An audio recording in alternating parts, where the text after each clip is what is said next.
Morning, friends. Ash here, WAT News, with another update. Today is December the 6th, 2020. And I wanted to start off with a couple of videos. I wanted to cover the Georgia hearing a little bit more because it was a very long hearing that I wasn't able to fully record just because I didn't want to sit through 6 hours of it. But there's a lot of good hearings. A lot of good witnesses in these hearings. This is President Trump's legal team rep, Ray Smith, who gave an opening statement to the subcommittee that met in Georgia the other day. And I thought his testimony was pretty interesting. I watched most of the testimony, but I wanted to get it here and put it online. And then after that, we're going to watch another video from the Smartmatic former CEO, I don't know if he still is, Anthony Mujica, from back in the 2006-7 period when the Smartmatic issue came up in the Venezuelan elections. But so let's start off with Ray Smith's opening to the Georgia Senate subcommittee. Sorry, let me go back to the beginning. Mr. Chairman, Ray Smith, I am honored to be the lead counsel for Georgia's for the President of the United States, Donald J. Trump. I'll tell you, it might be better if you stood. I don't know if this will right behind us, if that's okay. No problem. be loud enough. Yeah, what number is that? All right. Are we on? We're on. Okay. Good afternoon again. My name is Ray Smith. I am honored to be the lead counsel in Georgia for Donald J. Trump, the President of the United States. Mr. Chairman, Mr. Vice Chairman, members of the committee, thank you for hearing us today to consider the issues, problems, concerns, irregularities, violations of the law, potential fraud in the November 3rd, 2020 election in the state of Georgia. This hearing is the tip of the iceberg. We are filing today a petition in the Fulton Superior Court contesting the results of the 2020 presidential election in Georgia. Because of the documented results of the 2020 presidential election in Georgia, because, the irregularities and the abject failure of the Secretary of State of this state and the counties to properly conduct of the election, it is impossible to certify the results of the 2020 presidential election. Normally, in an election contest under Georgia law, the remedy is a new election. That would certainly be possible remedy in the instance, and we are asking the court to order a new election. However, because the presidential election is actually a delegation of your constitutional duties as a legislature, you, as a Georgia legislature, are the body that is to choose the presidential electors. As you're aware, the United States Constitution states, quote, "Each state shall appoint in such manner as the legislature thereof may direct a number of electors equal to the number, the whole number of senators and representatives to which the state may be entitled in Congress." And in Georgia, of course, that's 16. The United States Constitution, Article 2, Section 1. The Georgia legislature has established the election code for the state of Georgia, specifying the time, place, and manner of conducting federal elections, including the 2020 presidential election. But when as here the election code was ignored and wholly disregarded, the legislature cannot rely on the results of that flawed process. Congress has provided for that eventuality. Title 3 of the United States Code, Section 2, provides whenever any state has held an election for the purpose of choosing electors and has failed to make a choice on the day prescribed by law, the electors may be appointed on a subsequent day in such a manner as the legislature of such state may direct, end of quote. In other words, because the November 3rd, 2020 general election was so fraught with error, violations of law, lack of uniformity across the state, it is the legislature that must choose the presidential electors, exactly as specified in the United States Constitution, federal law, and the Georgia Constitution of the state. Our election contest petition that we are filing today cites multiple violations of the election code of the state, several of which, by themselves, would reverse the outcome of this election. The margin of ostensible victory for former Vice President Biden is approximately 12,500 ballots. I say approximately because the margin has changed several times and is likely changing again as a result of the current ongoing statutory recount.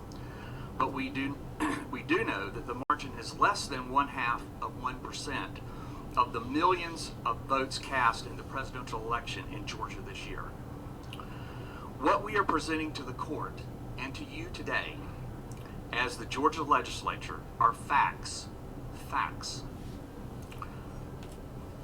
2,506 felons voted illegally in Georgia. 66,248 underage and therefore ineligible people to illegally register to vote for their 17th birthday when the law requires 17 and a half years old. At least 2,423 individuals to vote who were not listed as registered.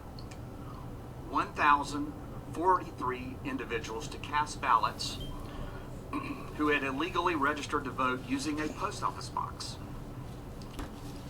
4,926 individuals voted in Georgia who had registered to vote after their Georgia voter registration date, thereby canceling their Georgia voter registration. 10,315 or more individuals to vote who are deceased by the time of the election. 395 individuals to vote in Georgia who had cast ballots in another state, which is illegal in both states. 15,700 individuals to vote in Georgia who had filed a national change of address with the United States Postal Service prior to November 3rd, 2020. 40,279 individuals to vote who had moved across county lines at least 30 days prior to Election Day and who had failed to properly re-register to vote in their new county after moving, also in violation of Georgia law. The petition for contest will include affidavits of more than 100 Georgia voters sworn under penalty of perjury, attesting to and confirming multiple violations of the Georgia election code. You will hear from several of those witnesses today. And then we have the issue of outright lies and potential fraud. The actual results of legal ballots cast in the November 3rd, 2020 election in compliance with the Georgia election code cannot be known, ever. Not by the Secretary of State, not by the governor downstairs, not by the voting public, and not by this Georgia legislature. That is why the election must be vacated and cannot be allowed to stand.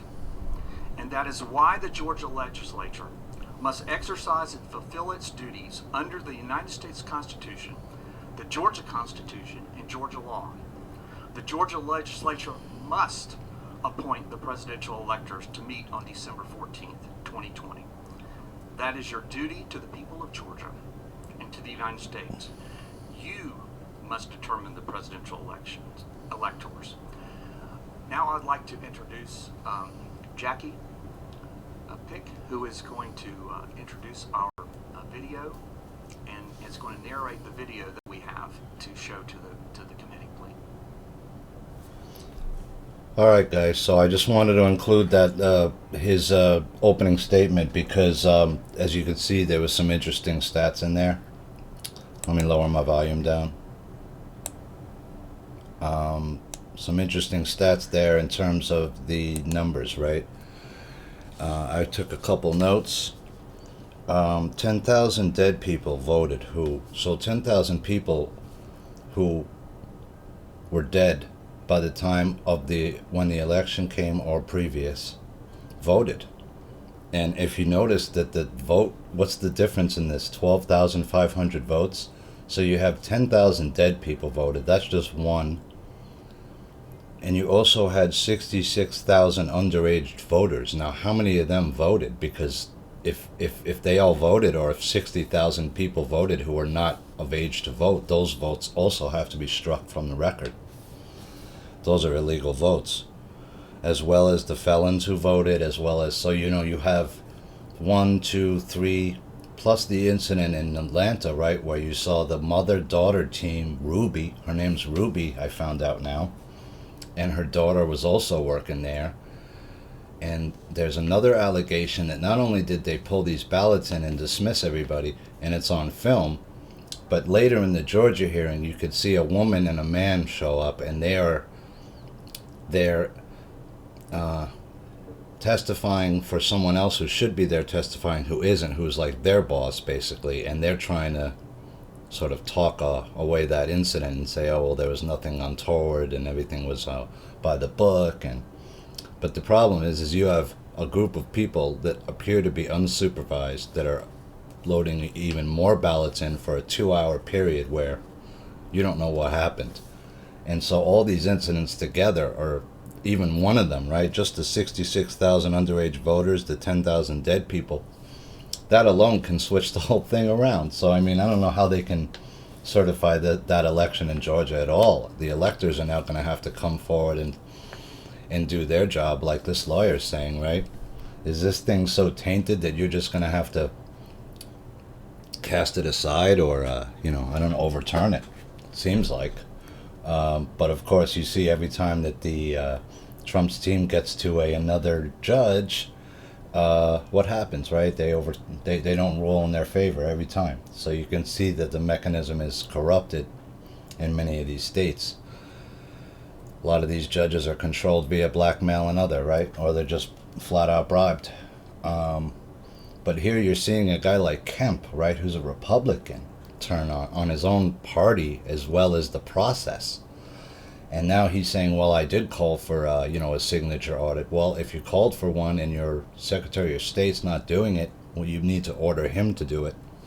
That seems to be where we are with that. I'm not sure what the Secretary of State of this state obviously seems to be corrupted. Pulled up this video of from, I think this is way back. The turnout figures in Venezuela's constituent assembly election were tampered with, the director of a company that provides electoral support services to the country said on Tuesday, August 2nd, 2017. Associated Press. This was about the Venezuela election. This is Antonio Mujica, who is the, believe he was at the time running Smartmatic. So let's watch this video because it's not too long. Smartmatic has provided election technology and support services in Venezuela since 2004. Even in moments of deep political conflict and division, we have been satisfied that the voting process and the count has been completely accurate. It is therefore with the deepest regret that we have to report that the turnout numbers on Sunday, 30th of July, for the Constituent Assembly in Venezuela were tampered with. Based on the robustness of our system, we know without any doubt that the turnout of the recent election for a National Constituent Assembly was manipulated. It is important to highlight that similar manipulations are made in manual elections in many countries, but they go undetected because of the lack of electronic security and auditing safeguards. So what happened? Why can we stand by the results of previous Venezuelan elections, but we cannot endorse the elections held last Sunday? Our automated election system is designed to make it evident when results are manipulated. However, there must be people auditing the system and watching for that evidence. During the National Constituent Assembly elections, there were no auditors from the opposition parties, as they did not want to participate, An audit would allow everyone to know the exact participation. We estimate the difference between the actual participation and the one announced by the authorities is at least 1 million votes. It is important to point out that this would not have occurred if the auditors of all political parties had been present at every stage of the election. So that's interesting to me, his statement, because what he's saying is it wouldn't have happened if both sides were there. But aren't you the one who's supposed to make sure, your company, that that doesn't happen, period? So in other words, even if both parties aren't there, your system should be the overseer and the security of this system, and make sure that it runs clean and that it runs transparent and that everybody could see the result properly. So you could see that this company was, basically set up, in my view, to not show you the results accurately, and to provide mechanisms in which you could change. And that's exactly what we now know this company was set up to do, right? It was set up to ensure the election result for one candidate in Hugo Chavez in Venezuela, and it worked twice. And the second election was a big deal because independent people who looked at that election saw it the other way, that Chavez had lost, and of course he won because this software was in place. But the interesting thing about the whole thing with Smartmatic and Dominion is it seems like it's a bunch of companies, right, underneath each other, but HSBC's involved, and HSBC is partially, or parts of it are owned by China. So if HSBC bought Dominion or was part owner of that company, that raises a whole other list of questions. And I was trying to find an article that I saw somewhere that it was making the claim that just like a year before that happened, HSBC got involved with Dominion, and HSBC Bank is partially owned by interest in China. There's interest in China, have large stakes in HSBC Bank, and HSBC is a global bank. So there's all kinds of things going on with that. There's a Netherlands HSBC as well, and we also had some possible link to a Netherlands server. I remember seeing something in one of my digs about Netherlands. So now we have like the Netherlands possibly linked into this somehow. We have Germany possibly linked into this with the Seidel servers that were allegedly seized. And I heard that there was more than one. So if it's multiple servers, then it starts to appear that is there a global network out there that is somehow being used not just for this, but for other clandestine ops, right? Like, is the CIA having outside the country? That's how it's starting to appear to me, that how far deep is the CIA in doing stuff that we don't even know about? And that's always been the problem with them. And that goes a long way back, I don't know if I remember, I need to do a dig on the Mena, Arkansas stuff with the Clintons, because the movie that came out with Tom Cruise about the pilot, right? That was, the question that I always thought about that issue was who was the money man for that? And the rumor was it was Bill Clinton. That Bill Clinton was the money man for that operation. That's how he turned in from a small governor in Arkansas to the president, because he was running big ops for them. And I never could prove that. I don't know that to be the case, but that's the rumors I'd heard. And with his brother and that whole thing. And the question is, what bank was laundering all that money, right? The rumor was it was HSBC that I remember reading. I can't remember if that's true or not, but I know there was major banks involved, because you can't, if you're selling all that coke down in South America to do whatever, right? Finance different groups, then you need to move a shitload of cash around. That's not easy to do. And if you remember Barry Seal, when they went to his house, he had bags of money buried. I mean, he couldn't even put it all anywhere. So you can see how much money was being generated by these people. It's a whole other story. But wanted to highlight this article also out of Just the News. Saturn, Jupiter to conjoin as double planet for the first time in nearly 1,000 years. This is all leading up to the big event on December the 21st, 2020 coming up. But I also I'm starting to realize that, there's a whole bunch of events that are happening here that are affecting not only our political landscape, but the world, right? And part of it is that the dark is going to come into the light,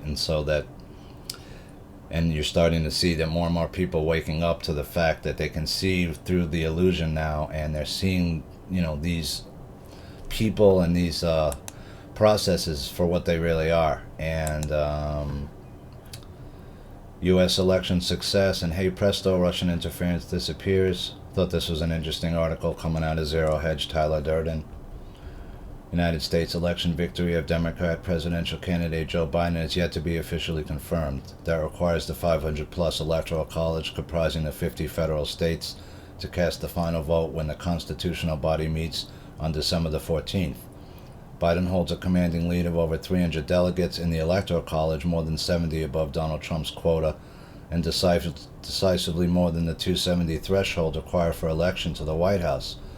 Nonetheless, already one thing is indisputably clear: Biden's nominal victory from the popular vote tallies is glaring proof that Russia did not interfere in the American presidential ballot, not in 2020, and not, we may discern, in 2016, nor in any other election.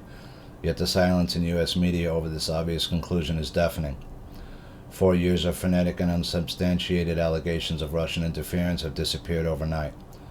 Yeah, of course, because it was, let's be real, right? You could see that was a fake narrative, and it was a fake narrative going forward, and they just kept, using it. And it didn't work because people looked into it and they realized it was fake. So you can check that article out, the rest of it, if you want. But it's pretty obvious that China was probably the one that was more delving into our elections than anybody, right? And if you look on Gateway Pundit has a big article, and we covered this a little bit like last week about the ballots that were people trying to get ballots out of China and ship them over here, right? You're seeing a whole lot of ballots moving around in different places. China whistleblower with royal ancestry steps forward, reveals video photos of alleged Chinese counterfeit ballot printing operations of U.S. ballots for Mississippi, Florida, and North Carolina.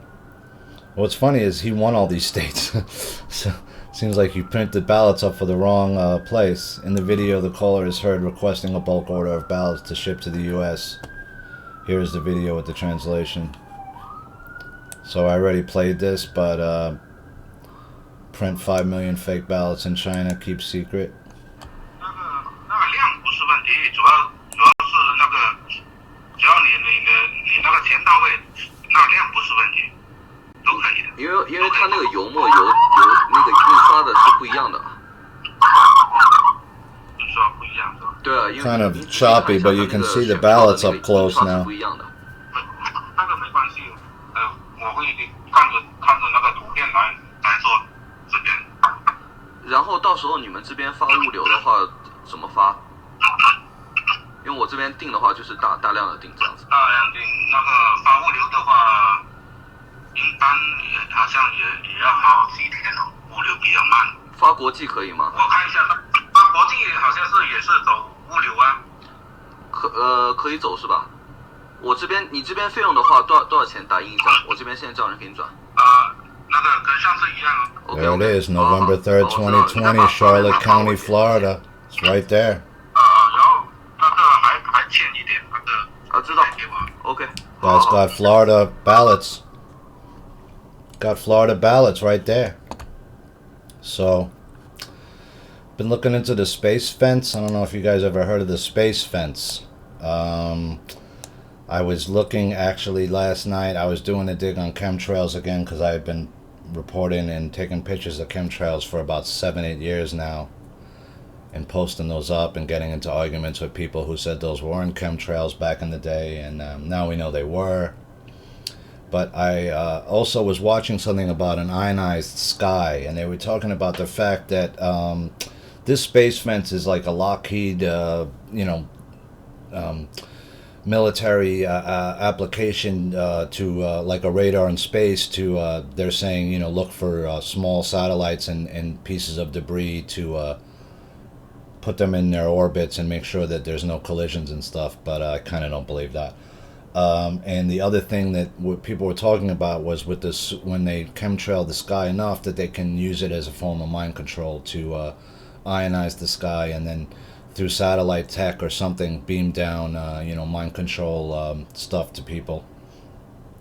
And of course, because there's nanotech inside of the chemtrails, they're saying, and then that nano stuff is inside all our bodies and all the animals' bodies, so we could be tracked and stuff like that. So those were the allegations. And I still watch the sky every day, and I have seen a lot of lately some more chemtrails coming back up here in New York. It had gone away for a while. It had been very scant, and then in the years before, it had been super, super heavy under Obama. Like for the last 3 years of Obama was super heavy. So maybe I'll do some more digs on chemtrails. I kind of don't want to get down into too many other rabbit holes, and just my main focus is really the election process and how that's gone wrong, and the news pertaining to that. But I also like to cover, as you can see, topics that are out of the mainstream, and even that some would consider like conspiracy theory. I don't like to use that term because it's a CIA term that is used basically to